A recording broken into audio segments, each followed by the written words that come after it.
Este, ¿Cómo han estado? Me da mucho gusto estar con ustedes.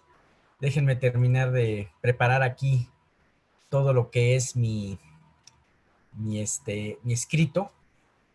Y quería yo saludarlos. ¿Cómo están ustedes? Espero que se encuentren bien. Si se escucha bien, hagan así la mano, por favor. Perfecto, perfecto. Bueno, pues ahorita los veo por acá. Ok. Perfecto, perfecto, muy bien. Bueno, pues vamos a iniciar con un nuevo estudio. Es un estudio que es largo, es un salmo que es largo, bueno, más que estudio, es un salmo que es largo. Tiene 52 versículos. Sin embargo, es un salmo muy importante y fíjense que estamos a punto de terminar ya, de hecho con este salmo terminamos. El tercer libro del Salmo, de Salmos. Acuérdense, no sé si hace muchos años que empezamos a ver el libro de Salmo, hablábamos de que este salmo, los salmos se dividen, los salmos que también se les conoce como el Salterio, ajá, se le conoce y se divide en 5 libros, como habíamos quedado. Bueno, este es el libro tercero, y habíamos visto en aquel entonces que cada uno de los libros eh, se, que cada uno de los libros está muy relacionado. Hay autores que lo relacionan con los 5 libros del Pentateuco. Ajá, así de la misma manera, el libro número 1 que viene del Salmo 1 al Salmo 41, me parece, es equivalente a Génesis. El libro 2, que es del Salmo 42 al 72, es el libro equivalente al Éxodo. Y este tercer libro es un libro equivalente al Levítico. Hemos visto algo que es en este libro muy singular y es aquella, ¿cómo se dice? Aquella adoración por Dios y en el templo. Si ustedes se acuerdan, el libro de Levítico hablaba de todas aquellas, cómo debía de ser la adoración de Dios. En el libro de Éxodo se había construido el tabernáculo y en el libro de Levítico se enseñaba mucho acerca de los deberes de los levitas, de los deberes de los sacerdotes, cómo debían de ser la adoración, cómo debían de ser las ofrendas. Ajá. Y curiosamente, este libro hemos hablado mucho acerca de el acercarse, los salmistas se han acercado mucho a este santuario de Dios desde Asaf, en el Salmo 73, en donde decía, hemos estado, hasta que me acerqué a tu presencia, Dios, al lugar de donde estás tú y me hiciste ver las cosas que yo no veía, ¿no? Y bien, pues, este salmo nos encontramos con este que es precisamente el último salmo de esta tercera sección, la sección de Levítico.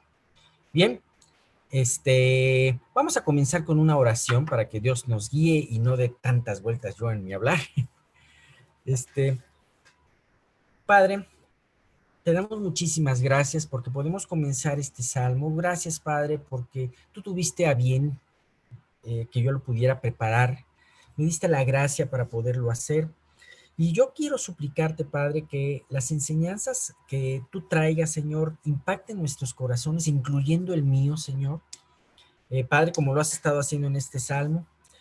Y Padre, pues sobre todas las cosas que podamos ver en este salmo, lo importante de las promesas que tú das, Señor.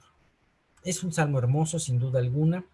Te damos muchas gracias porque una vez más nos maravillas con otro salmo, con otro canto, Señor, de alabanza que tú nos das. Gracias. Y por Cristo Jesús te lo pedimos. Amén. Bien.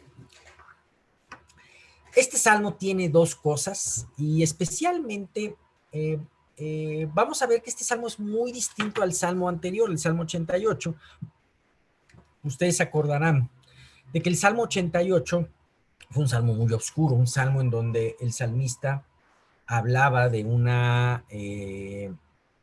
periodo de dificultad, muy probablemente una enfermedad, y este salmo empezaba con una súplica y empezaba con y terminaba con una lamentación muy profunda. Era un salmo muy oscuro, pero en el cual Dios nos mostró aún algunos destellos muy importantes de fe y enseñanzas de fe a través de esto, ¿no? Bien, este salmo es muy distinto, porque este salmo retoma la alabanza de los coreitas que estábamos viendo en todo este libro, y que interrumpimos en el Salmo 87, la vuelve a retomar hablando de las grandes cosas que Dios ha hecho. Pero especialmente hay algo muy importante en este salmo. Este salmo se le dice que es un salmo, es uno de los salmos más importantes mesiánicos. ¿Y por qué? Porque este salmo habla del pacto davídico. ¿Qué es esto del pacto davídico? Vamos a verlo, no sé si alcancemos a verlo hoy, pero vamos a verlo posteriormente a través de aquel pasaje de Samuel, de segunda de Samuel 7, del 8 al 16, donde se nos habla, no está todavía ese versículo, no lo anoté, segunda Samuel 7, del 8 al 16, y que es esta promesa, este pacto davídico, es esta promesa que Dios le hizo a David para decirle, yo te puse aquí en el reino, pero además te voy a establecer, voy a firmar tu reino y tu reino va a ser eterno. Y al hablar precisamente de que iba a ser eterno, está diciendo Dios, está hablando, esto nos remonta hasta hablar de Jesús. Jesús, el hijo de David o el descendiente de David, ¿no? Bien, encontramos en la primera parte de este salmo, déjenme ver, permítame tantito, es una cuestión técnica de encontrarlo en la Biblia. este, ahorita les, ok,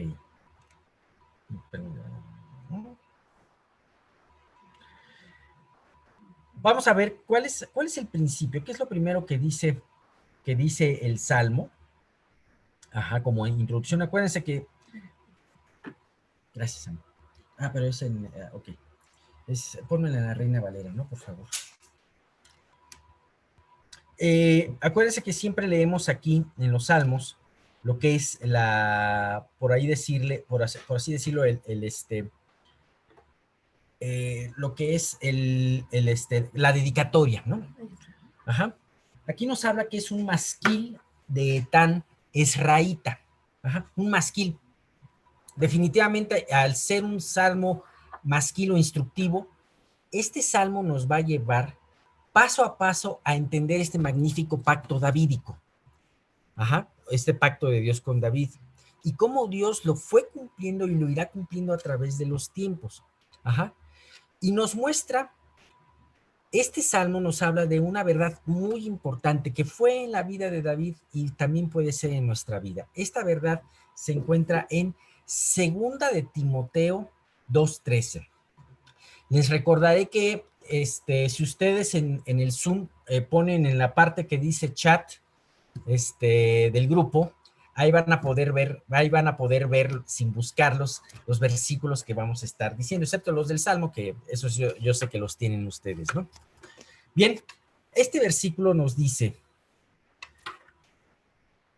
segunda de Timoteo 2:13 dice, si fuéramos infieles, Él permanece fiel, Él no puede negarse a sí mismo. Dios hizo una promesa a David y esa promesa a David la cumplió a pesar de David y a pesar de los descendientes de David. Y esa promesa sigue vigente a pesar de nosotros mismos. Ajá. Por eso, si nosotros fuésemos infieles, Él permanece fiel. Es algo maravilloso lo que hace Dios a través de esa promesa, ¿no? Ajá. Y podemos ver, por ejemplo, que en esta promesa hecha en 2 Samuel 7, del 8 al 16, Dios le da específicamente una promesa a David que siempre levantaría a un descendiente suyo para el trono. Ajá. Esto lo podemos ver en segunda de Samuel 7, del 12 al 13, versículos 12 al 13, ¿no? ¿Qué nos dice esto? Y cuando esto le decía Natán el profeta a David, y cuando en tus días sean cumplidos y duermas con tus padres, yo levantaré después de ti a uno de tu linaje, el cual procederá de tus entrañas y afirmaré su reino. Él edificará casa a mi nombre y yo afirmaré para siempre el trono de su reino. Qué maravilloso, porque podemos ver precisamente que esta promesa Dios la cumplió en tres fases. Primeramente le dio lo más próximo, que fue efectivamente un hijo de David llamado Salomón, se iba a levantar después de él y él iba a edificar esa casa, ese templo que David quería edificar. Ajá. Pero en segundo lugar, vamos a ver que Dios le prometió que sus descendientes iban a reinar y eso se dio a pesar de la infidelidad del mismo Salomón y a pesar de la infidelidad de la gran mayoría de sus descendientes. Ajá. De todas formas, Dios durante más de 400 años siguió levantando un rey del linaje de David. Eso es maravilloso. Ajá.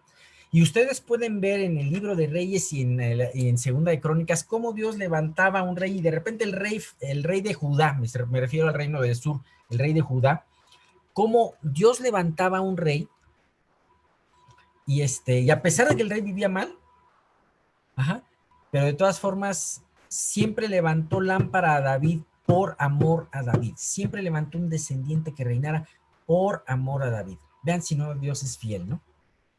Bien, pero sin embargo llegó un momento en que ya no se pudo levantar físicamente una descendencia real de alguien que reinara aquí en la tierra, físicamente, sino que Dios siguió preservando el linaje de David hasta llegar al nacimiento de Jesús. Y en Jesús se dio esta última y tercera promesa. Es aquel que para siempre va a reinar. Y eso es una gran bendición.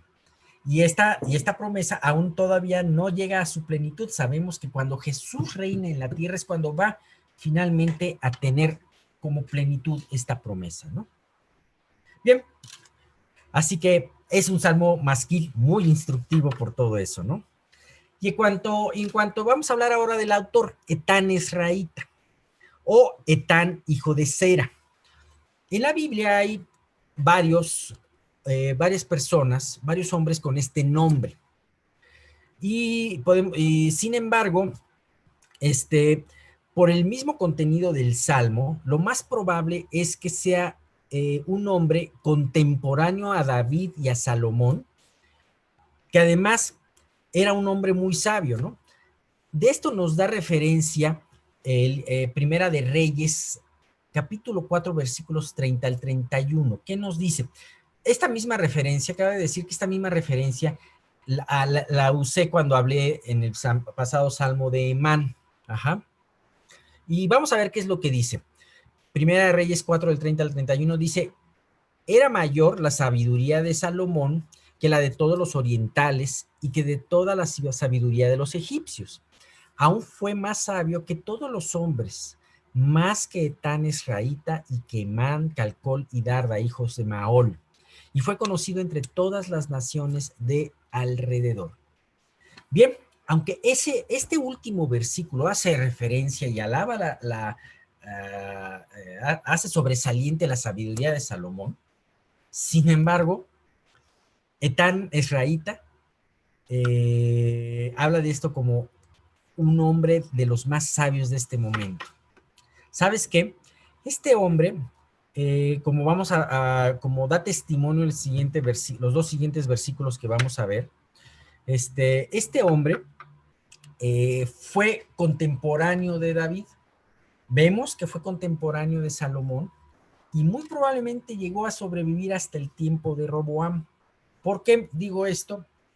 Hay una posibilidad por la cuestión de la última parte del Salmo, él describe una tragedia un desastre en el reino de Dios, ¿no?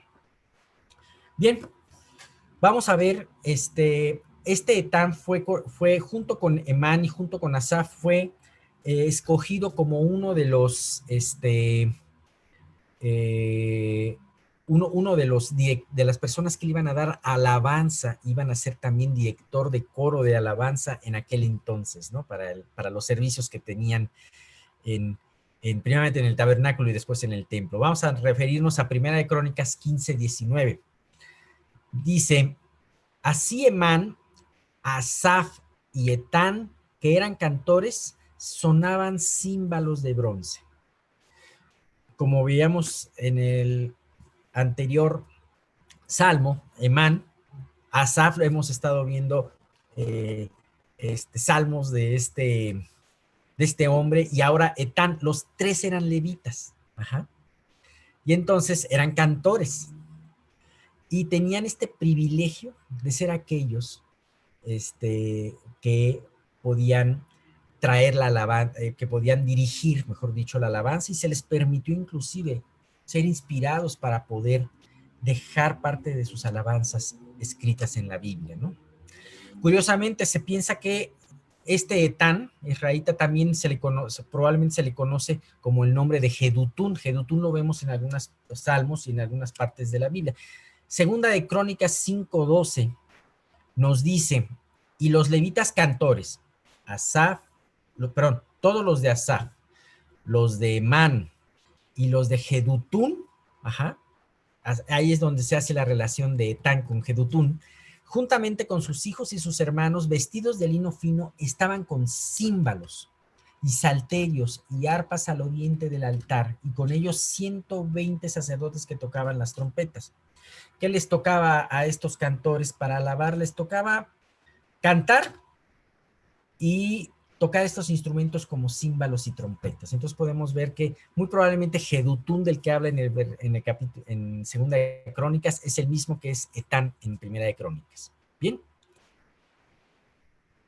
Así que para este estudio vamos a dividir el Salmo en las siguientes partes. Si quisieran ustedes anotar, son 6 partes. La primera parte vendrá de los versículos 1 al 4 y es una parte de introducción. Es como podemos decir el prefacio, ¿no? Y este salmista, el salmista Etán, comienza alabando a Dios por sus atributos de misericordia, de fidelidad y de verdad, terminando también por mencionar primeramente el pacto de Dios con David. Así que se acuerda de los atributos de Dios y termina empezando a mencionar este pacto con David. Segunda parte, Salmo 89 del 5 al 14. El salmista continúa alabando a Dios y magnificando su poder, justicia y misericordia.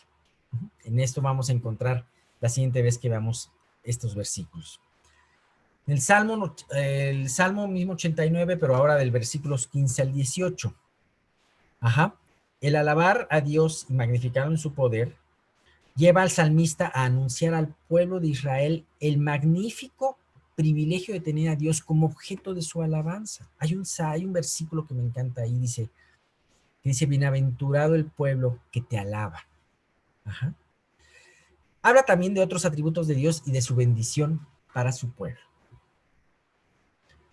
Número 4, versículos 89, Salmo 89, versículos del 19 al 37, que curiosamente es la sección más larga, tiene 18 versículos. Sin embargo, en esta versión, Etán israelita habla a detalle y con gran deleite acerca de este pacto davídico, mencionado ya en el versículo 4 de este salmo. Número 5. Esta es, digamos, como que la primera gran parte del salmo en donde habla de alabanzas y habla de este salmo, de este pacto de David con Dios. Sin embargo, hay un cambio de color, hay un cambio de tono en este salmo, que viene a partir del salmo del versículo 38. Del 38 al 45 empieza a una lamentación. Ajá. Y esta lamentación realmente se extiende hasta casi al final del Salmo, en el versículo 51. Y está dividida por, por una pausa o cela. Acuérdense que las celas eran pausas. En la versión que tenemos NTV, aparece como interludio, ¿no? Ajá. Y bueno, en esta primera parte, el salmista, la pregunta básica, la pregunta que le hace Dios es, ¿por qué nos desechaste? Bien, viene una pausa y viene otra parte que viene del Salmos 46 al 52, bueno, 46 al 51, que es la sexta parte que vamos a dividir el Salmo, en la que sigue la lamentación y el salmista le pregunta le hace otra pregunta a Dios. ¿Hasta cuándo, Dios? Creo que estas son dos preguntas muy importantes que cada uno nos tenemos que hacer en una prueba, o que es muy fácil que salga de nuestro corazón en una prueba. La primera es, ¿por qué nos desechas? ¿Por qué permites esta situación? Siempre la hacemos, ¿sabes? Dios la va a contestar. Lo importante es no perder la fe, como veíamos en el Salmo 88. Y la segunda parte que dice, ¿hasta cuándo, Dios? Todos tenemos el anhelo de que las pruebas se terminen en nuestras vidas. Y no que se termine nada más, no que pase la prueba y nos deshaga como pasa una locomotora encima de nosotros, no, sino más bien que esta prueba pase y nosotros pasemos sobre ella con la gracia de Dios. Ajá. Sin embargo, es natural cuando estamos en medio del horno de la aflicción preguntarle, ¿hasta cuándo, Dios? Y sin embargo, en esta sección, y la puse junta, porque finalmente podemos seguir viendo ese gozo y ese anhelo de Dios, del salmista, mejor dicho, de que no ha perdido su fe. Termina el Salmo con el último versículo con una preciosa bendición que el salmista le hace a Dios. Ajá. Y además, un doble amén. Ajá. Ustedes se acordarán que la palabra amén quiere decir así sea. Ajá. Bueno, precisamente hemos visto que al final de cada uno de los libros hay una bendición y hay un amén. Ajá. En el último libro vamos a ver que la bendición es aleluya, alabado sea el Señor, ¿no? Pero aquí podemos ver que es un salmo maravilloso porque primeramente mira el pasado. Cuando Etán escribe este salmo, ya había pasado ese salmo, ese pacto. Ajá. Se conocía este pacto. O los israelitas honraban este pacto. Ajá. Era una esperanza para ellos. Podemos ver el tiempo presente de este salmo, que es el tiempo de la aflicción, que es el tiempo desde el versículo 38 al 51. Ajá. Que es el tiempo presente de aflicción. Y sabemos que ninguna disciplina al presente es causa de gozo, sino de tristeza. Así que, al vivir ese presente de prueba y de aflicción, el salmista con toda sinceridad lo refleja en este precioso canto. Sin embargo, al final vemos una bendición y un amén y amén, un doble amén, que es así sea. ¿Sabes? Es impresionante ver que a pesar de que tengamos nosotros tribulación, tiempos de tribulación, podemos al final volver a recordar el pacto de Dios para con nosotros y decir un doble amén. Así que ahora sí, como dicen hermanos en otras iglesias, amén. Y bien, pues terminamos ahorita un poquito antes, tenía más preparado, pero yo creo que a partir de aquí, si Dios nos lo permite, vamos a hacerlo en esas 6 secciones, pero valía la pena, debido a que es un salmo largo y complejo, que se pudiera, que ustedes pudieran tener esta como semblanza, este como resumen para poderlo atacar adecuadamente. Sí les recomiendo, por favor, que lo lean. Léanlo, por favor, para que todas las enseñanzas que Dios nos permita ver en las siguientes sesiones, pues puedan ser muy enriquecedoras, ¿no? En todo esto. No sé si, y bueno, para terminar, no sé si alguien tenga alguna pregunta que quiera hacerme o algún comentario.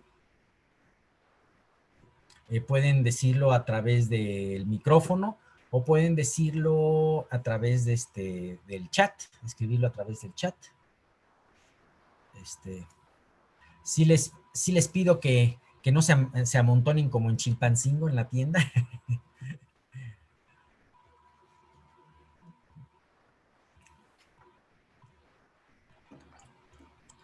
A mí me da mucho gusto, eh, me da mucha ilusión el que podamos, a pesar de que no ha sido rápido el ir por los salmos. Sin embargo, me da gusto que con todo esto, que con todo Dios ha dado mucha gracia y hemos estado avanzando. Estaba yo revisando las fechas y curiosamente cuando empezamos esta pandemia, esta cuarentena, empezamos la cuarentena con el Salmo, este, empezamos, empezamos con el Salmo 83. Ustedes podrán verlo ahí a lo mejor en las grabaciones. Y ahorita ya vamos en el Salmo 89.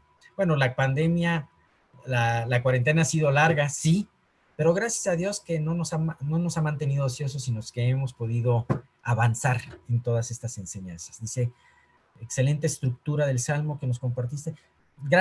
Sí, gracias Carmina y gracias a Dios porque realmente Él es el que da esa estructura que nos ayuda y créanme que ahorita con lo que estoy diciendo yo me ayuda a mí mismo también en las situaciones diversas de mi vida, ¿no? Bien, pues muchas gracias a todos, y bueno, pues continuamos con Miguel. Aquí nada más hay un memo, dice, es una maravilla entender que a pesar de nuestro y de Israel, Dios trajo a Jesús por amor a nosotros. Y sabes que, Memo, en esto es un aliciente para mi vida también, porque dice, ¿sabes qué? Como dice el Salmo 138, Dios terminará su trabajo, su obra en mí.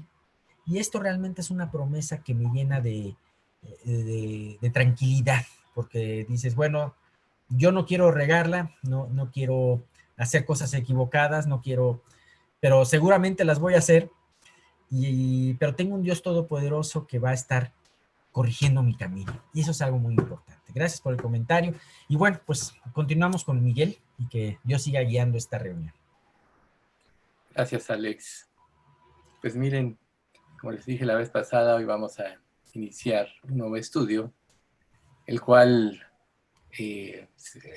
es la armadura divina, que está en Efesios 6 del 10 al 20, y vamos nosotros a saber en principio una introducción muy necesaria para que nosotros podamos ver la necesidad que tenemos de proveernos de esta armadura que Dios dejó. Es una armadura espiritual, lógicamente, y pues nos va a servir para el desempeño de nuestra vida y sobre todo para poder desenmascarar verdades, mejor dicho, desenmascarar las mentiras a través de las verdades dadas en su palabra, porque pues todos como creyentes, si bien decía Alex, pues tenemos que seguir aprendiendo y hay áreas débiles en nuestra vida.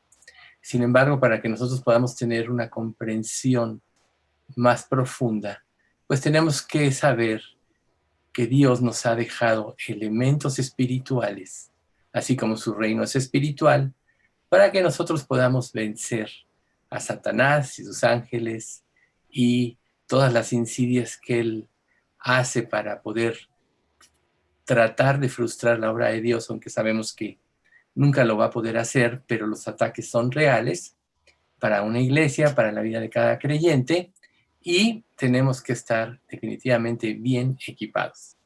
Entonces podríamos empezar con lo que va a ser la introducción. Ya los pasajes los vamos a leer después, poco a poco.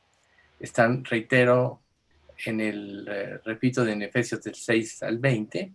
Vamos a usar la versión 60, la Reina Valera, que es la más fiel traducción hasta la fecha. Y bueno, podríamos empezar con nuestro Señor Jesucristo. Él comenzó su ministerio con una batalla espiritual que pues fue contra Satanás y duró prácticamente 40 días. Está en en Lucas 4:2, y de ahí empieza pues toda esta narración y todas las insidias que Satanás pues trató de utilizar con Jesús para tratar de desviarlo de su objetivo principal. Sin embargo, Jesús pues terminó victorioso porque conocía las escrituras, conocía la profundidad de ellas, y con las mismas escrituras él debatió a Satanás, aunque Satanás usó de una manera muy inteligente la misma palabra de Dios para tratar de sacarlo de la voluntad de Dios. Entonces, para nosotros como creyentes, el primer punto es: si nosotros conocemos las escrituras, el diablo también. Por eso es tan importante la doctrina espiritual, la doctrina de la palabra, para que nosotros podamos estar con un profundo conocimiento de las verdades que estén muy arraigadas en nuestra mente y en nuestro corazón, y así podamos usarlas provechosamente y no vivir una vida superficial que a la larga podamos desviarnos aún con la palabra.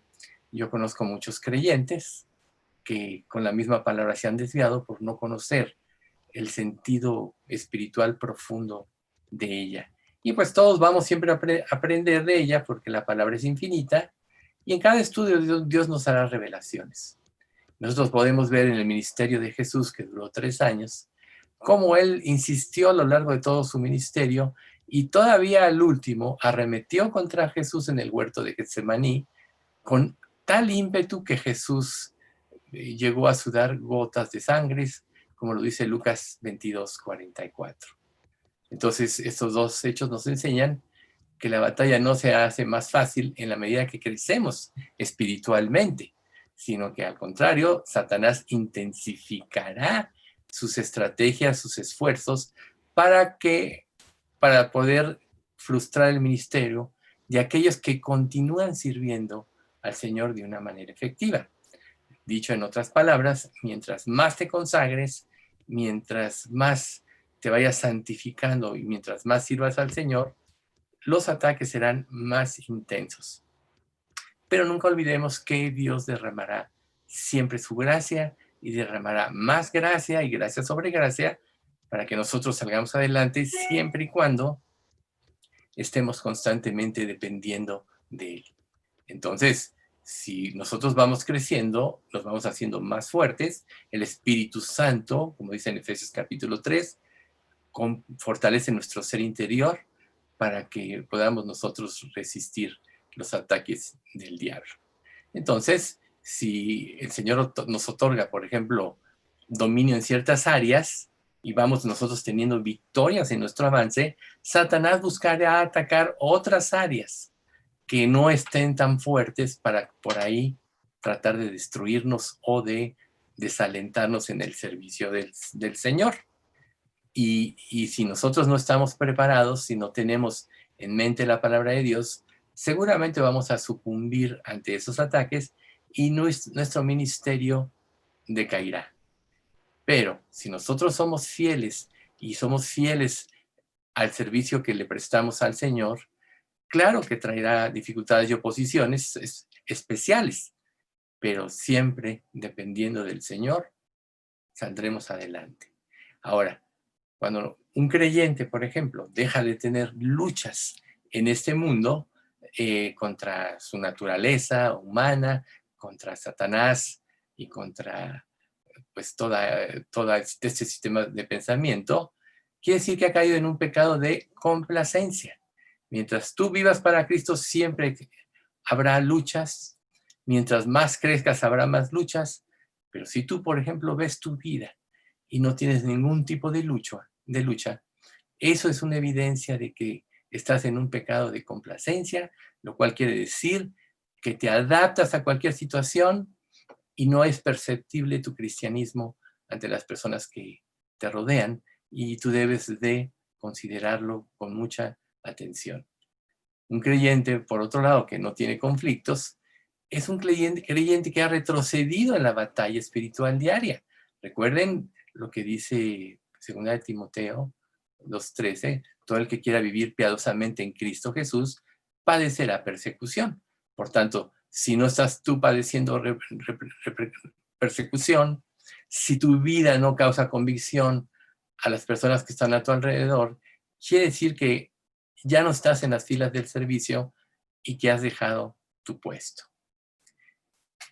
Para que nosotros podamos entender con un poco más de claridad, vamos a hacer un análisis de 5 de las iglesias que se mencionan en el capítulo 2 y 3 de Apocalipsis, un análisis enfocado precisamente a este punto de las luchas y de las victorias y fracasos que tuvieron, para que podamos entender más cómo es como el diablo ataca. En primer lugar, el apóstol Pablo, pues cuando se fundó la iglesia de Éfeso, tuvo grandes oportunidades de evangelizar no nada más a judíos, sino también a griegos. Y Dios a través de Pablo hizo milagros extraordinarios en este lugar. No obstante, desde el principio Pablo comenzó a tener oposición. Fue corrido, fue remedado, o sea, se burlaron de él y fue amenazado. Sin embargo, mientras más grandes eran las dificultades, también mayores eran los retos y el avance espiritual de la misma iglesia. O sea, siempre que hay retos y avances espiritual, también hay mayores peligros.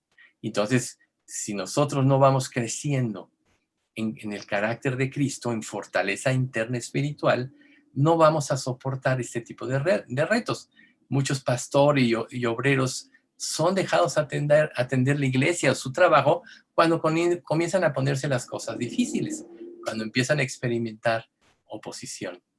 Pero si nosotros vivimos en la fuerza de la palabra y sabemos que el Espíritu Santo nos está guiando, no importa las luchas que enfrentemos, siempre vamos a estar dispuestos a enfrentar la batalla cada día, en cualquier situación, en cualquier terreno, y con la certeza de que Dios está a nuestro lado y nos ayudará.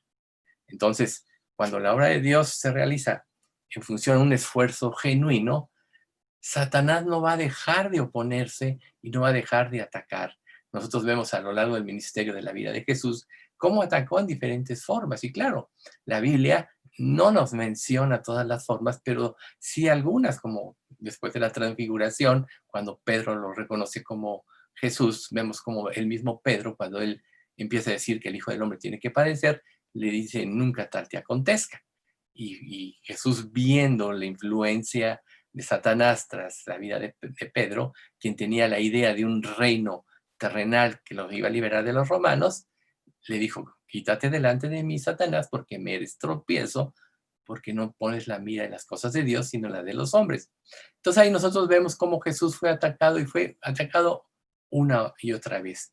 Y si en el árbol, en la rama verde hicieron esto, ¿cuánto más no lo harán en las ramas injertadas que somos todos nosotros, los creyentes, los gentiles que hemos recibido a Cristo? Entonces, nosotros seremos atacados tanto en lo personal como en lo corporativo. Esto es, como iglesia, como en la sociedad que nosotros nos relacionamos. En Primera de Tesalonicenses 2:18 dice, por lo cual quisimos ir a vosotros, yo Pablo, ciertamente, una y otra vez, pero Satanás nos estorbó. Entonces vemos cómo Pablo estaba consciente de que seguir el camino de la voluntad siempre va a tener oposición. Cuando Daniel, por ejemplo, empieza a orar por la restauración de Israel, tardan tiempo de la oración. Y más tarde, cuando se presenta el arcángel, le dice, es que tuve oposición del príncipe de Persia y después tendré oposición del príncipe de Grecia. Estos eran generales de Satanás. O sea, quiere decir que las luchas existen y están en el ámbito espiritual. Y recuerden, en el ámbito espiritual nosotros somos ciegos a él, porque no conocemos las estrategias de Satanás ni de sus ángeles, que son seres espirituales, Y la única manera de que podemos asegurarnos la victoria es no nada más conociendo la palabra del Señor, sino también obedeciéndole. Entonces, cuando Pablo iba a dejar ya la iglesia de Éfeso, le advirtió a los ancianos que serían atacados, tanto de fuera como por dentro. Esto está en Hechos 20, 29 y 30. Pablo les dice, porque yo sé que después de mi partida entrarán en medio de vosotros lobos rapaces, que no perdonarán al rebaño, y de vosotros mismos se levantarán hombres que hablen cosas perversas para arrastrar tras sí a los discípulos. ¿Qué tipo de personas son estas que entran a una iglesia buscando algo que no consiguen y se decepcionan y empiezan a actuar bajo sus propios términos? Eso los hace desviarse del camino y a la larga atacar los principios de Dios. Nosotros tenemos que saber como creyentes que no siempre lo que Dios nos hace, lo que nos lleva a hacer y a enfrentar es agradable, porque generalmente tiene implícita la humillación de nuestro ser. Pero recuerden algo muy importante.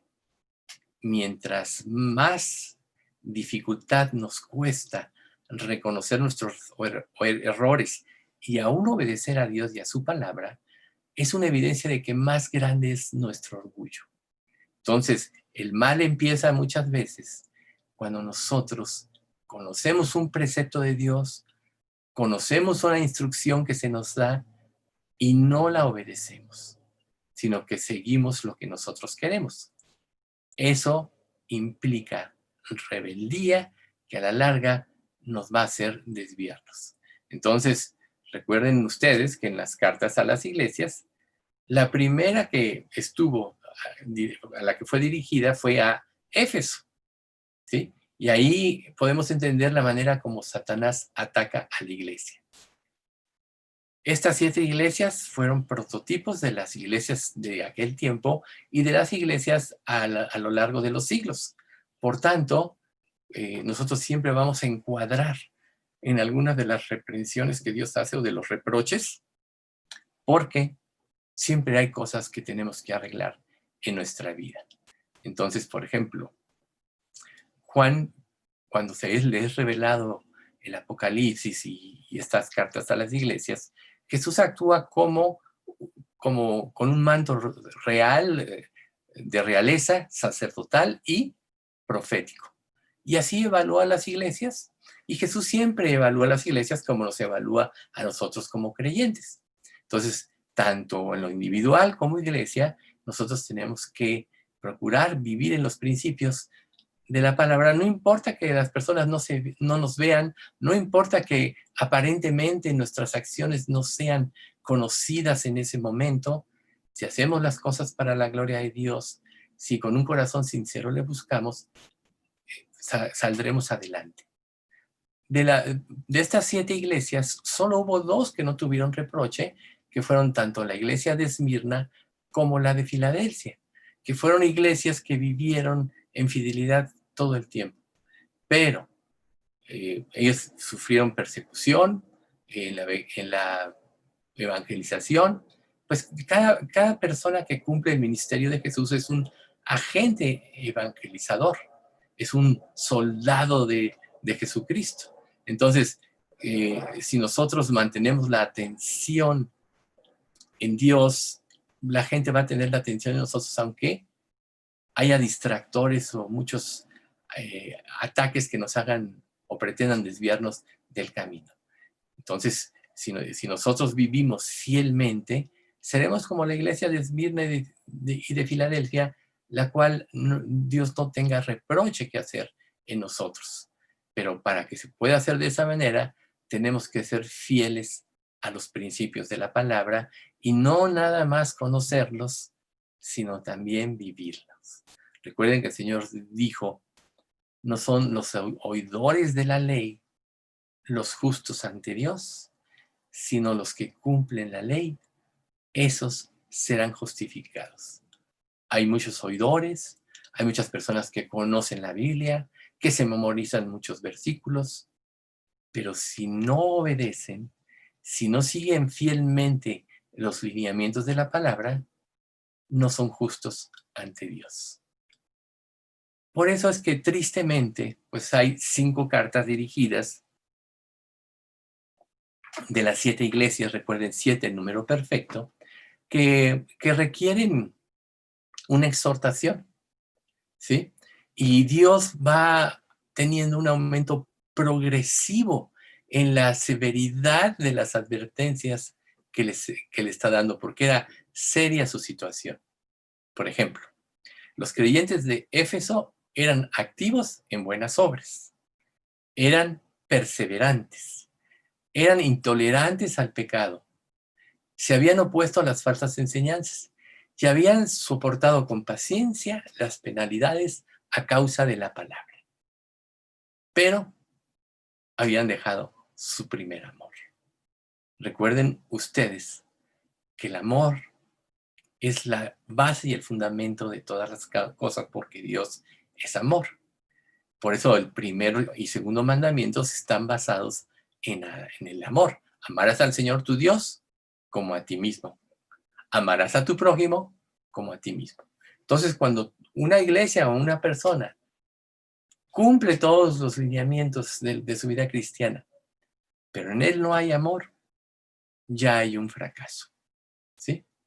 Entonces, nosotros tenemos que tener un apego a Dios y tener nuestra devoción solo para el Señor. Cuando empiezan a interponerse cosas, entonces empezamos a servir a 2 señores. Entonces aquí en Apocalipsis 2, del 2 a 4, Dios le hace una exhortación a la iglesia de Éfeso que le dice: yo conozco tus obras y tu arduo trabajo y paciencia, y no puedo soportar a los malos. Y no puedes, soportar a los malos. Ya has probado a los que se dicen ser apóstoles y no lo son, y lo has hallado mentirosos. ¿Se fijan? Hasta aquí ellos van bien. Y has sufrido, y has tenido paciencia, y has trabajado arduamente por amor de mi nombre. Y no has desmayado. Sigue todo bien hasta aquí. Pero el versículo 4 dice: pero tengo contra ti que has dejado tu primer amor.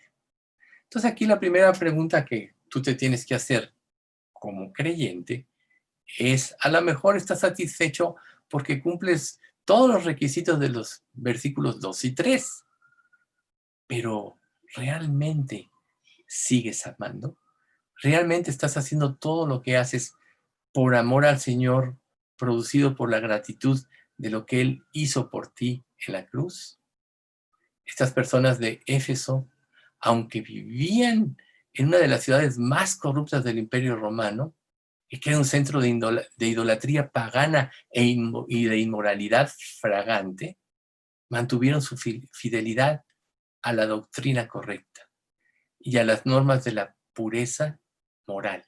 Pero tuvieron un defecto fatal, que fue la falta de amor, como ahorita decíamos. ¿Y cuáles fueron las consecuencias de esto?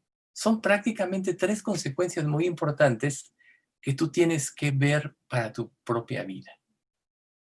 Había desaparecido la vibración emocional. Esto es, una emoción por servir a Dios, una emoción por recibir sus enseñanzas, un anhelo porque Dios te haga ver cualquier cosa que estés mal en tu vida y la presteza en ti para poder corregir inmediatamente. Ellos ya había desaparecido en esta iglesia.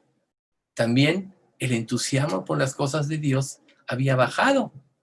Cuando Jesús, por ejemplo, pone la parábola de los talentos, pues uno ya sabemos, con uno produce 10, otro con uno produce 5 y otro lo guarda en un pañuelo y lo esconde, ¿verdad? Y cuando viene el que les otorgó esta encomienda, pues el que todos son alabados, el que produjo 10 y el que produjo 5, pero el otro le dijo: siervo malo y negligente. ¿Sí? Cuando menos debiste haber metido al banco este dinero, yo hubiera recibido los intereses. Entonces, cuando el entusiasmo baja, la motivación para servir al Señor también se esfuma. Y la otra es el celo. El celo se había reducido a un hábito de tradiciones. Un ejemplo muy claro es los fariseos y los saduceos, que le habían dado más importancia a las tradiciones y a las normas que ellos mismos hicieron para cumplir los mandamientos que a los mismos mandamientos. Entonces, muchas personas le dan más importancia a cualquier situación o evento de la iglesia que a su relación con el Señor. Y esto hace que se pierda la dimensión de las cosas y podemos irnos a un servicio excesivo, a un trabajo, etcétera, por el Señor aparentemente, pero no estamos haciendo la voluntad de Dios. Esto le pasó a la iglesia en Éfeso. Entonces, los creyentes fundamentalistas y tradicionalistas, que son los que se les llama ortodoxos, creen que aman a Dios, pero no mantienen una obediencia plena al Señor. El creyente verdadero ama a Dios y mantiene una gran consideración y obediencia a Dios y a su palabra. Ese es el verdadero creyente. Los que creen que aman y no lo mantienen no son verdaderos creyentes o han dejado su primer amor. Consideración a lo que Dios hizo es siempre tener presente el sacrificio de Cristo en la cruz. Y la obediencia a su palabra es el camino de la victoria.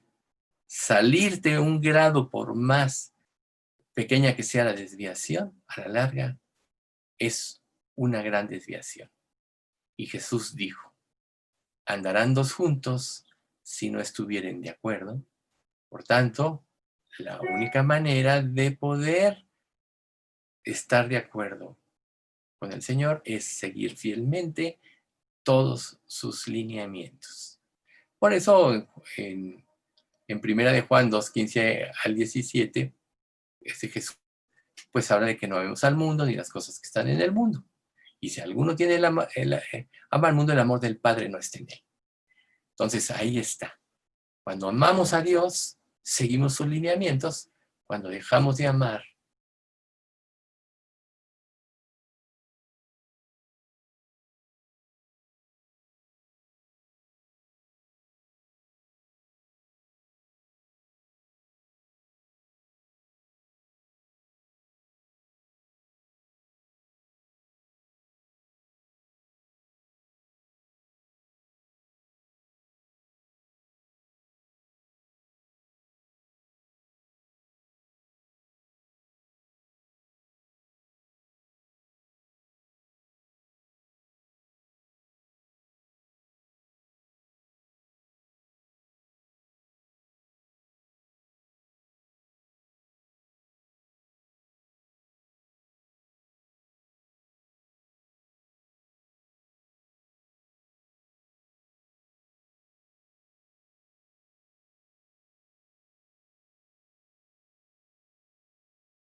¿Ya?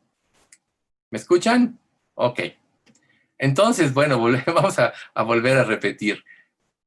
O sea, las consecuencias en Éfeso por haber dejado al Señor, haber dejado de vivir en su primer amor, fue que habían desaparecido la vibración emocional. Reitero, la vibración emocional es ese deseo ardiente por servir al Señor y gozarse en su palabra y por transmitir a los demás.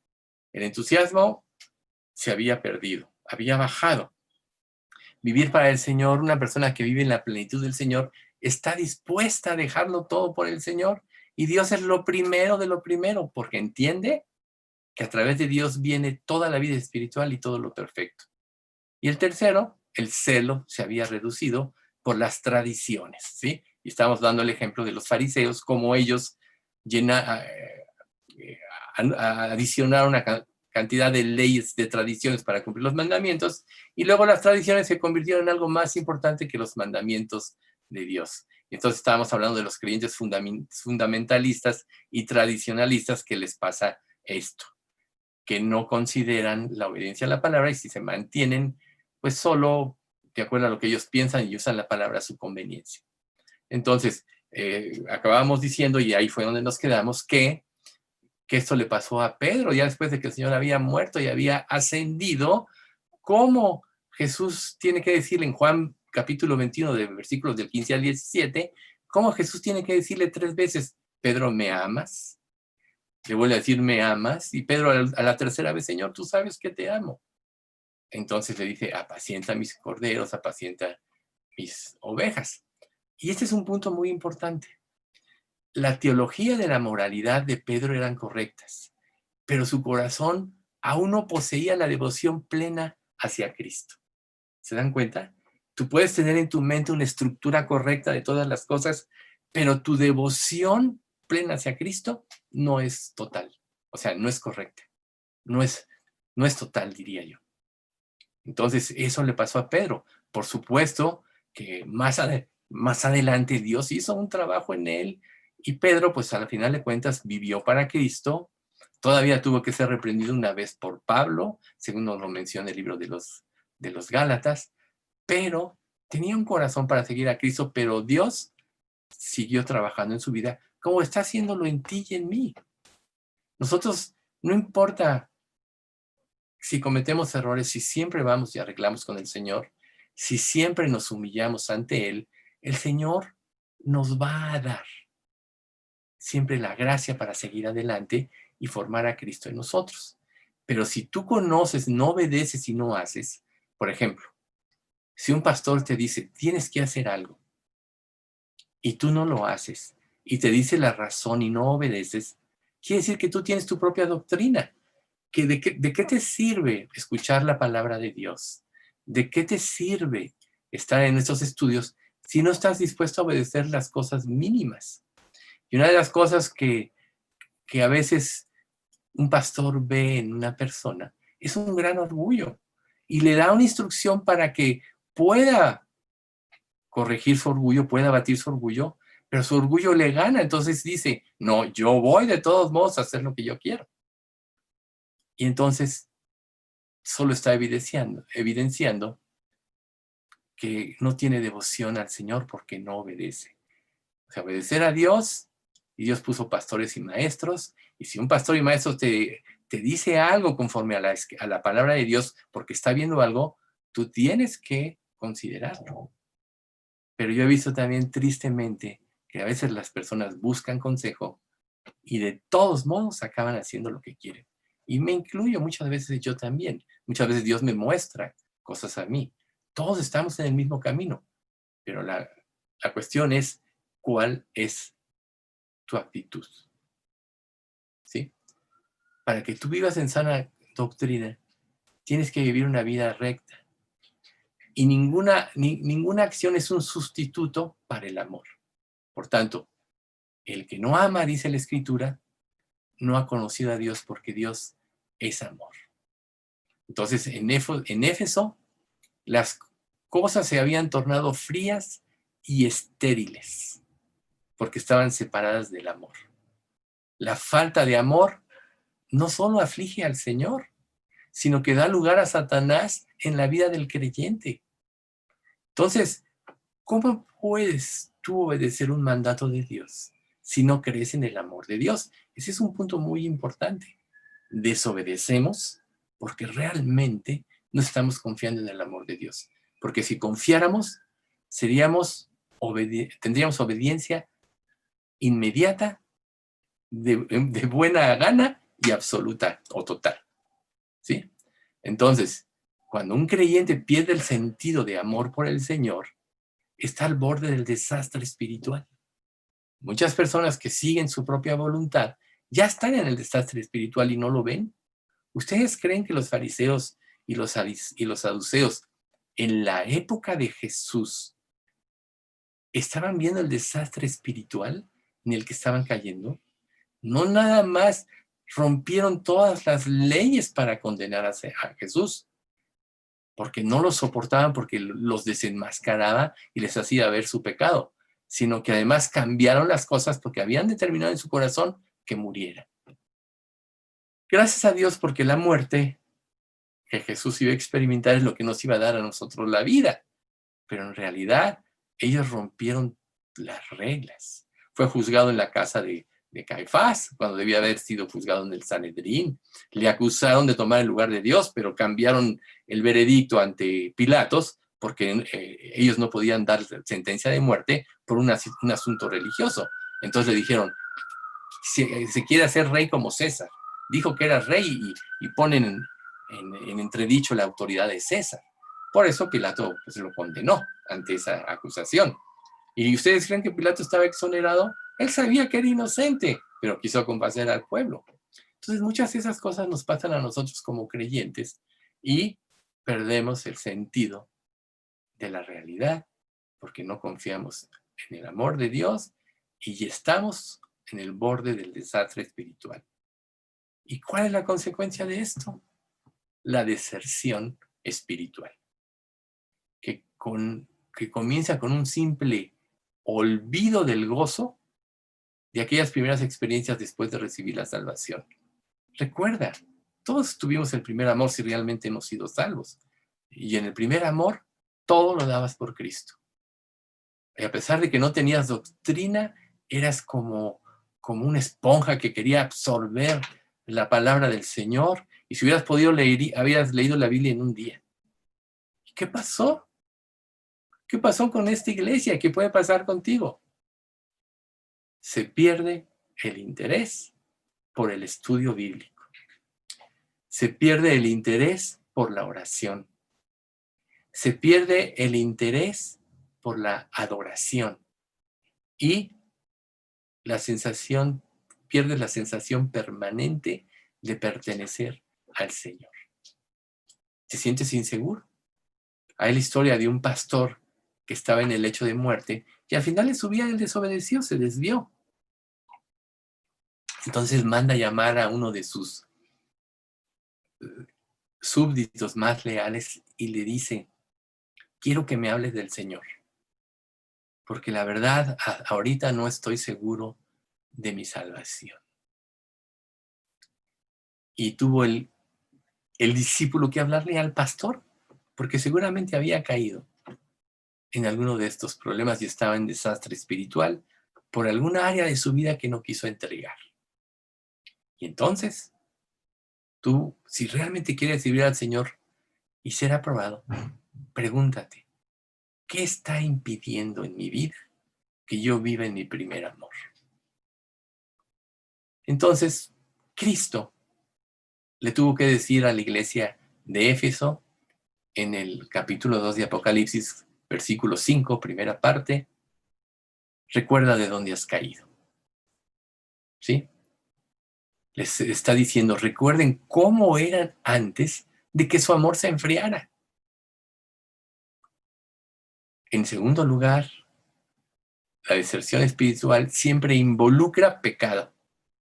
Por eso el Señor le dijo enseguida, en la segunda frase, y arrepiéntete. Recuerda de dónde has caído y arrepiéntete. Muchas veces cuando las personas cometen algún pecado que puede dañar a los demás, yo les digo, tienes que pedir disculpas. Si no, no tiene caso que regreses. ¿Y saben una cosa? No lo hacen. Y quieren seguir participando de las mismas cosas, pero su orgullo les va a impedir. Si no obedeces lo más mínimo, si no eres capaz de obedecer lo más mínimo, es porque no quieres humillarte. Y si tú no te quieres humillar en una situación simple, quiere decir que no te has humillado ante Dios, que no te estás humillando ante Dios, porque cuando nos humillamos ante Dios, podemos fácilmente humillarnos ante los demás si es que nos equivocamos, si es que cometimos algún agravio a alguien, si es que hemos cerrado el camino y alguien nos exhorta a volvernos al camino. Entonces, los creyentes caen en este pecado, incluido la falta de amor. Todo creyente que cae en este pecado y que tiene falta de amor, tiene que ser limpiado. Tiene que arrepentirse para volverle a ser útil al Señor.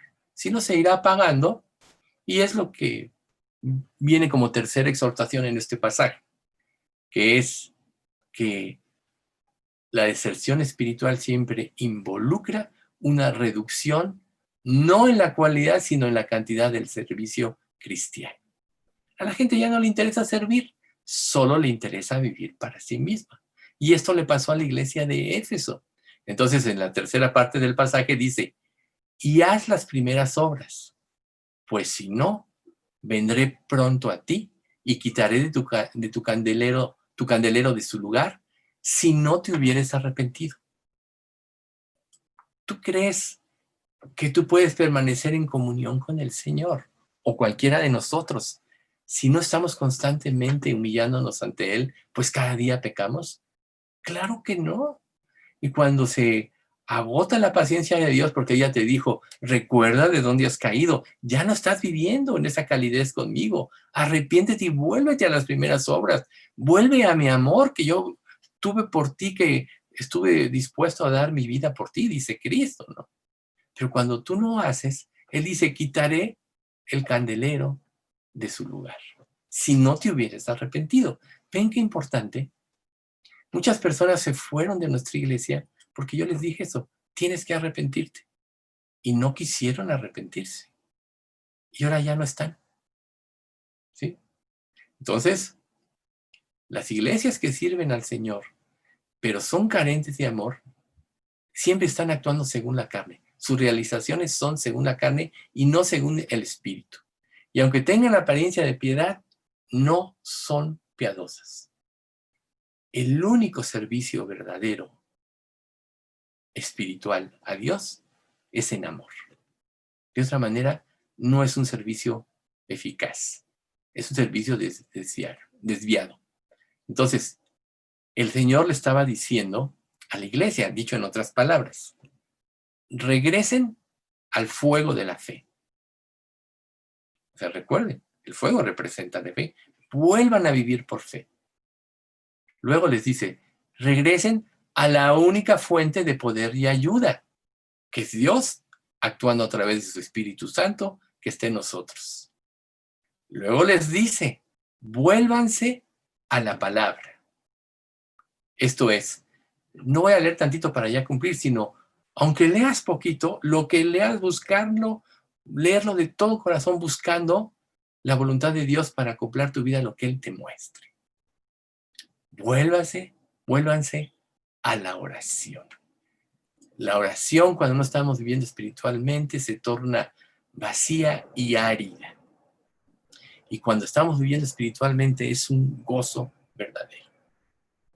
Y, por último, vuélvanse al compañerismo cristiano, familiar y cercano. Ahorita estamos nosotros viviendo una pandemia. De alguna manera no podemos tener compañerismo.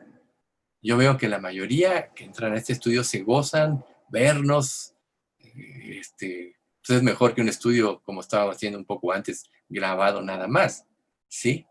Pero en realidad, compartir nuestra vida, compartir nuestras experiencias con otros, es alentador muchas veces a otros que pueden estar viviendo los mismos problemas. Y la última, vuélvanse activos a la alabanza al Señor. La alabanza no nada más es cantar himnos, sino todo el tiempo estar dándole gracias a Dios por todos los beneficios que nos ha dado, por el día que nos da, por el haber sido salvos, porque nos sustenta, por poder servirle, porque nos dio oportunidad de entregar un folleto, de compartir algo con alguien, de edificar a otro creyente. Eso se llama ser activo. Recuerden, el sacrificio de alabanza, según dice Hebreos 13:15, es el fruto de labios que confiesen su nombre. Entonces, la pregunta es, ¿sigues confesando tu nombre a pesar de la pandemia? O sea, con las personas que te chateas. Ahora el chat, el WhatsApp, el Facebook puede ser una herramienta importante para eso. A mí no me interesa el Facebook como conocer la vida de las gentes, tanto más me interesa compartir la palabra del Señor. Y lo hago ahí. Es lo que me interesa, ¿sí? Porque es lo importante. Si no compartes, ¿qué vas a compartir? ¿Cómo las demás personas pueden poner su fe y su esperanza en Cristo? Entonces la tristeza por la cual Dios tuvo que exhortar a esta iglesia es que Éfeso no hizo esto, tal como el Señor le había advertido, y les quitó el candelero de su lugar. En la última parte de Apocalipsis 2:5 nos dice, pues si no, vendré pronto a ti y quitaré tu candelero de su lugar, si no te hubieres arrepentido. Fíjense, Dios nos exhorta al arrepentimiento, pero si no, quitaré el candelero.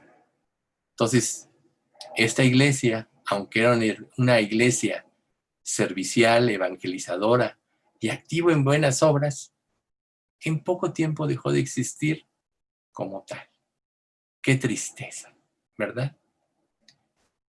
Vamos a ver la siguiente iglesia, la iglesia de Pérgamo, ¿sí? También esta iglesia fue elogiada por muchas cosas por el Señor.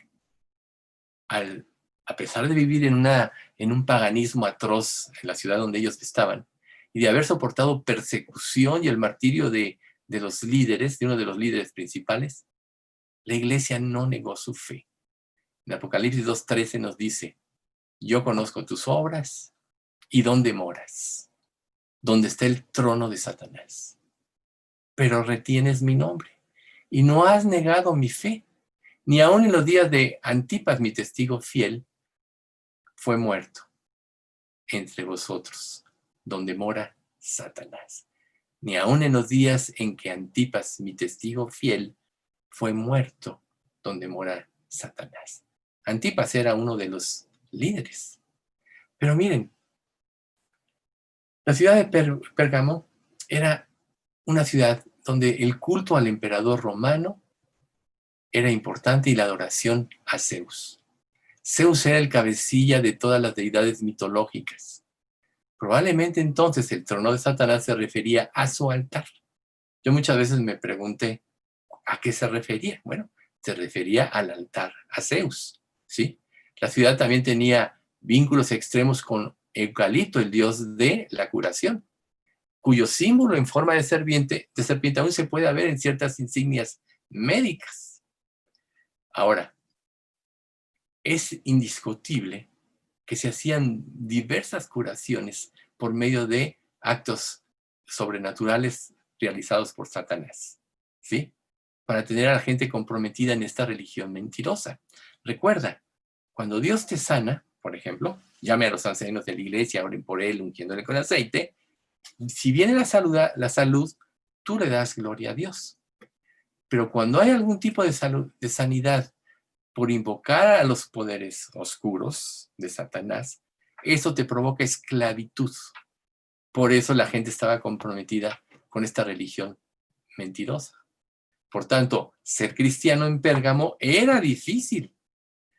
Ahora, recuerden, y los creyentes ahí tenían que recordar que ser fiel al Señor permite que Él te mantenga firme, ¿sí? Pero esta iglesia de Pérgamo había cedido terreno en algunas áreas importantes. sea, nosotros vemos en Éfeso, había cumplido todo, pero había dejado su primer amor. Ahora vemos en Pérgamo que estos creyentes de esta iglesia fueron cediendo en áreas importantísimas, ¿sí? En esta exhortación se menciona la doctrina de Balaam, que dice la Escritura que algunos de ellos apoyaban. Y esto es precisamente la mezcla de creyentes con incrédulos. Y cuando hay mezclas en la ideología de un creyente con un incrédulo, pues también hay mezcla de la verdad con el error. Y esto lleva a una mayor incredulidad. Esto fue precisamente lo que Balac quería cuando le pide a Balaam que maldiga a Israel. Luego, ambos, después de que Balaam tuvo que bendecir a Israel, no porque él fuera un profeta de Dios, era un falso profeta, pero Dios lo llevó a esto porque Dios es dueño de todas las cosas. Pero más adelante, como nos narra Números 24 del 10 al 25 y el próximo capítulo 3, 10, 24 y 20, 10, perdón, 24 del 10 al 25, ellos hicieron que Israel se mezclaran ya cuando ofrecieron sacrificios a los ídolos. Hicieron pecar a Israel contra Dios. Entonces aquí en Pérgamo estaban comiendo cosas sacrificadas a los ídolos y cometiendo actos de inmoralidad, participando de la idolatría que involucraban esta falsa religión. Recuerden que las falsas religiones, así como la de la diosa Cera, siempre las sacerdotisas eran prostitutas. Siempre todo iba mezclado con situaciones ajenas a lo que era la voluntad de Dios, como no fornicarás, ¿verdad? No cometerás adulterio. Entonces en Apocalipsis 2:14 dice, pero tengo unas pocas cosas contra ti, que tienes ahí a los que retienen la doctrina de Balaam, que enseña a Balac a poner tropiezo ante los hijos de Israel, a comer cosas sacrificadas a los ídolos y a cometer fornicación. En pocas palabras, estaban remedando o imitando al mundo. Cayeron en hábitos y prácticas pecaminosas y contrarias a las normas de Dios, al mismo tiempo que trataban de mantener su vida religiosa y se trataban de mantener como iglesia. Pero no se puede mezclar la verdad con la mentira. Por eso en 1 Corintios 10, del 20 al 22, nos dice, antes digo que lo que los gentiles sacrifican, a los demonios lo sacrifican y no a Dios. Y no quiero que vosotros os hagáis partícipes con los demonios. O sea, esta iglesia de Pérgamo se había hecho partícipes con los demonios. No podéis beber la copa del Señor y la copa de los demonios. No podéis participar de la mesa del Señor y de la mesa de los demonios. ¿O provocaremos a celo al Señor? ¿Somos más fuertes que Él? Entonces, recuerda que cuando a lo mejor tú no participas necesariamente en un acto así, pero si lo toleras, estás minando tus convicciones y a la larga van a afectar tu vida espiritual. Este es uno de los peligros más grandes de la iglesia actual. Muchos creyentes tienen la intención de acomodarse a cualquier modo a a todas las prácticas mundanas. Es verdad, vivimos en este mundo y Dios nos da libertad para disfrutar de este mundo, pero no participando del pecado. Entonces, cuando un creyente permite cosas en su vida, que quiere decir acomodarse a prácticas mundanas, sus convicciones bajan, su nivel espiritual se afecta y acaba aceptando todo este tipo de cosas como normales. Una vez recuerdo en una entrevista con López Portillo y una artista muy famosa que le estaba diciendo, es que México no está preparado para este tipo de obras como la que estoy presentando. Y pues obviamente tenía escenas sexuales y todo esto. Y López Portillo le dice, México, si estás preparado, yo te doy autorización. ¿Se dan cuenta cómo lo prendió al presidente de la República? Bueno, muchas cosas así pasan. Entonces, si el mundo se obsesiona con cosas materiales porque vive por eso, la iglesia, cuando es influida por el mundo, sigue el mismo patrón. Entonces, lejos de amar las cosas espirituales, empiezan a volver a amar las cosas materiales y a vivir por ellas. No para servir al Señor. El que sirve al Señor está dispuesto a dejarlo todo por Cristo, aun si se quedara sin nada, porque sabe que tiene un reino eterno y que Dios no es deudor de nadie. ¿Sí? No hay quien haya dejado casas, hermanos, hijos e hijas, tierras con persecuciones, que no reciba 100 veces más en esta vida y en el siglo venidero la vida eterna. Dios te dice, lo que dejes por Cristo te será multiplicado, no nada más en esta vida, en el aspecto de poder disfrutar de todas las cosas, sino además estás afianzándote en tu vida eterna. Pero el que es absorbido por el mundo y empieza a permitir todo este tipo de cosas, pues va bajando sus normas de sexualidad y la iglesia pues hace exactamente lo mismo. ¿Y qué es lo que pasa? Que viene el enfriamiento, ¿sí? Por ejemplo, cuando el mundo se deslumbra con el entretenimiento, la iglesia hace lo mismo. Entonces nosotros tenemos que ver en qué nos entretenemos, en qué vemos, y tienes permiso de todo, a menos que esto que permites en tu vida esté desviando tu devoción al Señor o te esté llevando a que te enfríes en tu primer amor. Entonces, cuando el mundo glorifica la dignidad egocéntrica y la realización individual, o sea, la actuación del hombre por el hombre, la iglesia toma esta actitud. Esto le pasó a esta iglesia de Pérgamo. Yo sé que muchas de esas exhortaciones pueden ser difíciles para muchos de nosotros, porque Dios siempre va a tocar puntos que estemos nosotros viviendo mal. Pero ¿dónde está tu primer amor? ¿Dónde está tu devoción verdadera? Y Dios, que permitió ahora esta pandemia, es como si Dios nos dijera, oye, purifica tu vida, vuelve a reestructurar tu vida de acuerdo a las metas divinas, a la vida espiritual. Y tristemente muchos se dejaron ir por las cosas de esta vida y pudieron haberse enfriado mucho. Otros pudieron haber calentado su corazón en este tiempo, que es lo que el Señor pretende con esta pandemia. Recuerden, la primera prueba es para la iglesia, para purificarla y santificarla, porque el Señor ya viene pronto. Ahí le vamos a dejar por hoy.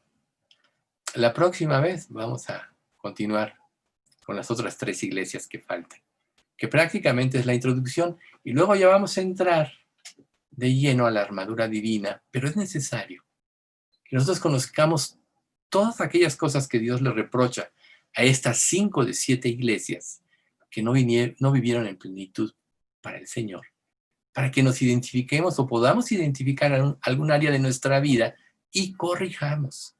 Dios nos está mandando a corregir. Miren, cuando yo estoy dando un estudio, ya estoy pensando en el próximo, ¿qué voy a dar? Y cuando Dios me muestra qué es lo próximo que tengo que hacer, ya empiezo a trabajar en ello y empiezo a prepararlo. Precisamente, si Dios está trayendo esta enseñanza hoy, que todavía estamos parcialmente confinados, es porque Él quiere que recapacitemos en nuestro actuar, que nos volvamos a Él de todo corazón, que no dejemos que el mundo nos influya a tal grado que nuestra devoción por Dios se vea desviada y que nos volvamos a Él. Como tantas veces le dijo Dios a Israel en el Antiguo Testamento, volveos a mí, volveos a esta relación conmigo. No quiero sacrificios, no quiero tus ofrendas, sino quiero un corazón para mí. ¿Qué es lo que Dios te está diciendo? Nada de lo que hagas, si no amas a Dios y haces las cosas por amor a Él, te va a valer en la eternidad. 1 Corintios 13 al 15 te dice, La obra de cada uno será manifiesta, pues el día la declarará, pues por el fuego de la fe será revelada. Y la obra de cada uno, cual sea, el fuego la probará. Si permaneciere la obra de alguno que sobreedificó, él recibirá recompensa. Si la obra de alguno se quemare, él recibirá pérdida. Si bien él mismo será salvo, aunque así por el Señor. Pero tú puedes estar trabajando para el fuego si no tienes la actitud correcta y los principios correctos. Esta es la razón. Que rescates, que salves cosas que puedes ya haber perdido, que van a afectar tu eternidad. La salvación, si realmente eres salvo, ya la tienes. Si no tienes esa seguridad, ya sabes, tienes que arrepentirte, tienes que tener dolor por haber ofendido a Dios primeramente, por haber dañado a los que te rodean, por haber sido egoísta, etc. Y luego viene la fe, cuando te arrepientes y te humillas ante Dios, estás matando tu orgullo. Entonces, si tú no eres capaz de humillarte, quién sabe si tú te hayas humillado realmente ante el Señor. Entonces, la fe es un don que Dios te da después del arrepentimiento, pero también el arrepentimiento Dios te lo da. En Hechos 11,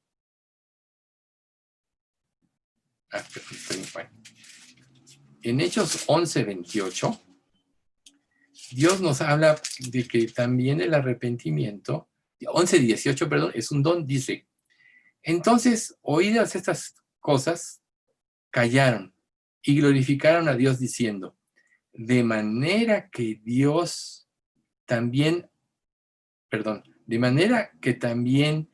a los gentiles ha dado Dios arrepentimiento para vida. Qué claro está. El arrepentimiento lo da Dios. La fe la da Dios. Dios es el que te busca, Dios es el que te llama. Pero si tú no dispones tu corazón, no vas a lograr el verdadero arrepentimiento. Si tú no te arrepientes de corazón, Dios no te va a dar la verdadera fe que salva. Por eso hay muchas personas en las iglesias que creen que son salvas y no lo son. Porque por orgullo se afianzan en sus normas y no hacen o siguen las normas que Dios da. ¿Cuál es tu caso?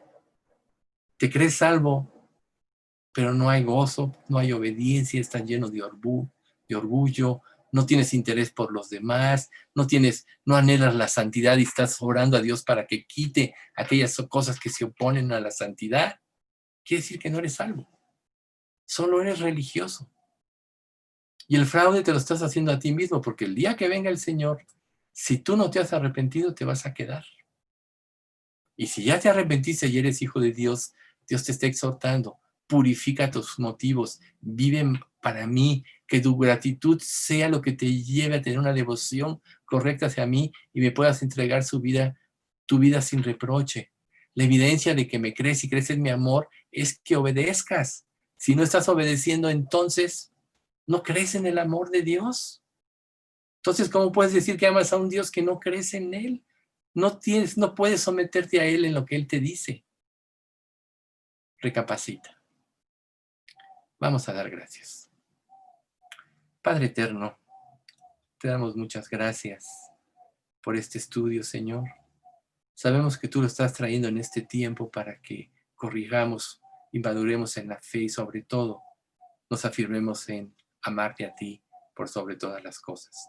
Enséñanos, Padre, a amarte de esta manera, de tal forma que podamos darte nuestra vida sin reproche a todo lo que tú dices. Enséñanos a ser obedientes, porque creemos en tu amor y que tus promesas son verdad y que creemos en una vida eterna que muy pronto estaremos para siempre contigo. No permitas, Padre, que el pecado nos venza, que las tentaciones nos hagan sucumbir en nuestra fe. Antes, danos la fuerza espiritual a través de tu Espíritu Santo para que podamos vencer. Y Padre, si alguien de aquí que está escuchando estas palabras aún no se ha salvado, hácelo ver con tu Espíritu Santo para que verdaderamente se arrepienta. Porque ¿cuánto se arriesgan las personas si no tienen esta seguridad que tú mismo prometes darles?